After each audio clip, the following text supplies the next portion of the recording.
Mapagpalang araw po sa ating lahat. Ako nga po pala si Angela Jen Agner at welcome po sa aking J65 Daily Devotion ni Pastor Russell Campo sa Manara Edition. At ngayong araw po ay May 14, 2025 at ang topic po natin ngayong araw ay History of Redemption. Alam mo ba na invited ka? And yung scripture po natin ngayong araw ay Genesis chapter 3 verse 15. Sabi po dito, "And I will put enmity between you and the human, and between your offspring and her. He will crush your head, and you will strike his head." Sa Tagalog po, maglalagay ako sa inyo at sa babae ng pagkapuot sa isa't isa, at sa iyong binhi at sa kanyang binhi. Ito ang dudurog sa inyong ulo at ikaw ang dudurog ng kanyang sakong. And yung concept po natin ng History of Redemption is, the history of redemption is the grand story of how God from the beginning of life has been working to save His people.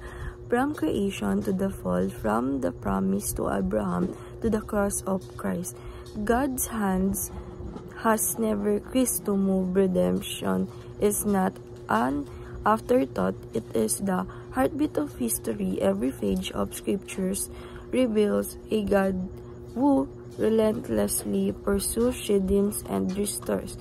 This our story too. And yung, meron po tayong 4 part of story of the Bible: creation, fall, redemption, and restores. And yung teaching number 1 po natin is, redemption aims to restore the paradise. Sabi po dito na yung redemption is, ini-aim po neto na ma-restore yung paradise, yung unang-unang paradise na ginawa ng ating Panginoong Diyos nung bago pa magkakasalanan yung si Eva at Adan. And teaching number 2, redemption begins with a victorious promises. Sabi naman po dito na yung redemption is nagsimula po ito sa victorious promises ng ating Panginoong Diyos. And teaching number 3, redemption invites us to become part of its story. Sabi naman po dito na yung redemption is ini-invite po tayo na tayo ay maging part ng story, na mabalik natin yung dating paradise ng ating Panginoong Diyos at makuha natin yung victorious promises ng ating Panginoong Jesucristo. And application number 1, show your redeemed life. Sabi naman po dito na apply po natin sa sarili natin na ipakita po natin yung redeemed life natin, yung tayo po ay talagang nagbabalik sa ating Panginoong Diyos. And application number 2, share the redemptive love of God. Sabi naman po dito na ibahagi po natin yung redemptive love na pinapakita sa atin ng ating Panginoong Diyos sa iba, sa mga unbelievers.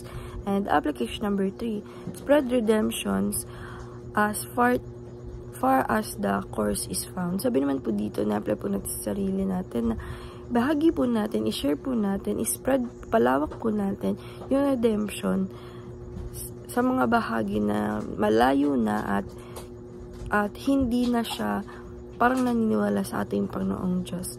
Bahagi po natin ito sa mga unbelievers para po mabalik yung dating paradise and yung victorious promises ng ating Panginoong Diyos at maging part po tayong lahat sa pagbabago sa redemption. And dahil lang po ng araw. Maraming salamat. God bless.